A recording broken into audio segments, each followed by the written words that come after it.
Prepare to witness an epic clash of chess titans. In this jaw-dropping encounter, young Magnus Carlsen leaves the world in awe as he takes on the legendary Garry Kasparov. Can Carlsen truly humiliate the world's best chess player in seconds? Watch till the end to find out. The legendary chess match between Garry Kasparov and Magnus Carlsen began with an air of anticipation, but it quickly turned into a tense battle of wits as the clock started ticking down, and Kasparov was nowhere to be seen.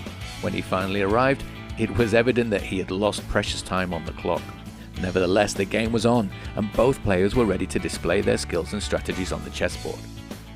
The opening move set the stage for an intense clash. Carlsen kicked off with pawn to d4, a popular move that aimed to control the center of the board and set the pace for the game.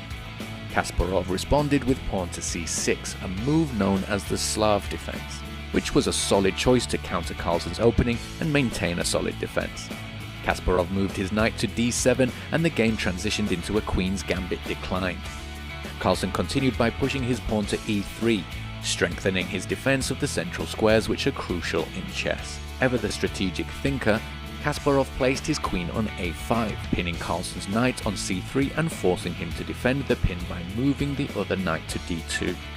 This move, however, weakened Carlsen's influence over the center of the board. Kasparov continued his maneuvers, reinforcing the pin on Carlsen's knight by moving his bishop to b4. In response, Carlsen moved his queen to c2 to defend his knights. Both players then castled their kings to ensure their safety and began to eye their respective attacking opportunities. Sensing the time was right, Kasparov decided to launch his attack. He played pawn to d4, capturing Carlsen's pawn and gaining center control. Carlsen, undeterred, responded by moving his knight to b3, executing a skillful fork on Kasparov's queen and pawn. This forced Kasparov to retreat and allowed Carlsen to regain control of the central squares with one of his pawns. The middle game saw more tactical exchanges as both players vied for positional advantages.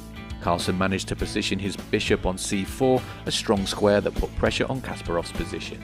The game remained fairly even, with Carlsen holding a slight advantage, but both players were aware that the clock was ticking down, adding to the game's intensity. Kasparov tried to exploit a weakness in Carlsen's position by moving his king's pawn forward to h6, forcing Carlsen's bishop on g5 to retreat. Carlsen responded by moving his bishop to d6, defending his position and thwarting the threat to his king.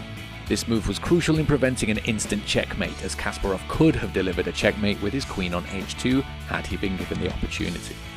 Carlsen recognized the danger and pushed his king's pawn forward to h3, creating breathing room for his king. As the game progresses, Kasparov's bishop checks Magnus's king by moving to h2, forcing Magnus to move his king to safety, since his queen is under threat from Kasparov's queen. In response, Kasparov moves his knight to a position before his queen, aiming to defend his queen and possibly launch further attacks. Magnus seizes the opportunity to capture Kasparov's bishop, initiating a piece trade which levels the playing field. Then, young Magnus takes the initiative and goes on the offensive. He moves his queen to c5, creating multiple threats toward the pawn on c6.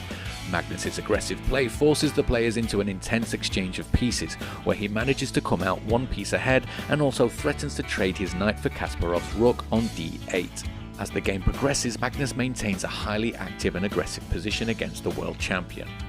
Kasparov responds by moving his queen to g6, threatening to check Magnus's king. Magnus blocks the check with his own queen and offers a trade which Kasparov accepts, gaining a small advantage due to doubled pawns on the g-file for Magnus. Kasparov then focuses on attacking Magnus's backline, moving his rook to e1 and offering a trade. The game reaches an endgame stage with Magnus holding a one-pawn advantage over Kasparov. Both players continue to execute precise moves, exchanging checks and playing with great accuracy, not giving any room for mistakes. Both players agreed to a draw in a moment of sportsmanship and brilliance, signifying an extraordinary achievement for the 13-year-old Magnus Carlsen, proving his ability to rival the world champion Garry Kasparov. Like, share and subscribe to witness more extraordinary chess moments.